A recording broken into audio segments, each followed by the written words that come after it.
Have you devalued God's presence with your apathy? It's a question that jumped into my mind tonight as I was reading about King Solomon in the Bible. And 2 Chronicles 6 and 7 and 8 is where he dedicates a temple. You know, King Solomon was the king that built this massive temple for God, dedicated it to him. He was kind of the one that said, I'm going to use my money for the house of God rather than my palace and other things. And I mean, he got the palace and everything too, but almost all of chapter 6 is about him begging for God's attention, saying, God, will you hear us? Will you listen to us? Will you see us? And it's something that I read through that, and I think, I mean, he poured so much into that prayer, into that time, into building of that temple. And we, most of the time, in our culture, we throw out flippant prayers whenever we need something. It's like this Facebook Jesus. It's like a Facebook status prayer every so often when we're going through, about to take a test. Lord, help me with this test. We're about to go into an interview. Lord, help me with this interview. And we throw up these half-hearted attempts at what we want to say is a relationship with God, and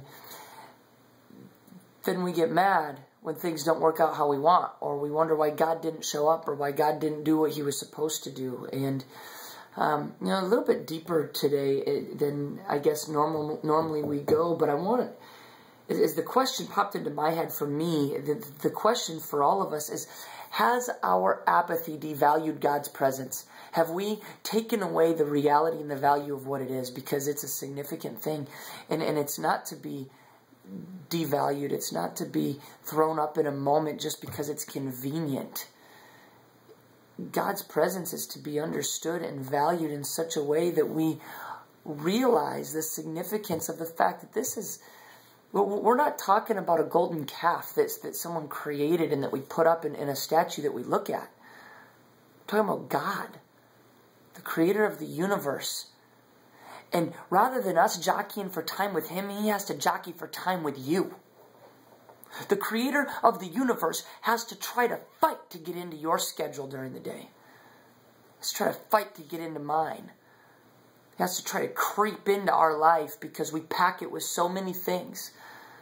We fill it with so much stuff, and then we sit there and we throw up our apathetic, flippant prayers, thinking that God's this vending machine and punch the right buttons and put in the dollar of prayer on the right buttons, and boom, slam, bam, thank you, sir, give me what I need.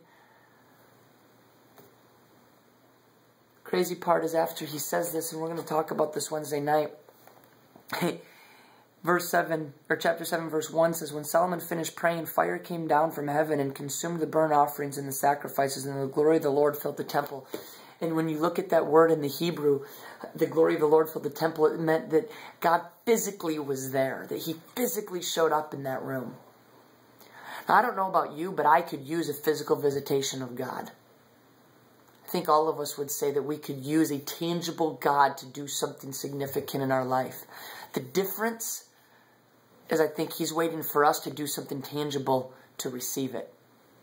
We can't keep asking for God to show up tangibly unless we're willing to show up tangibly.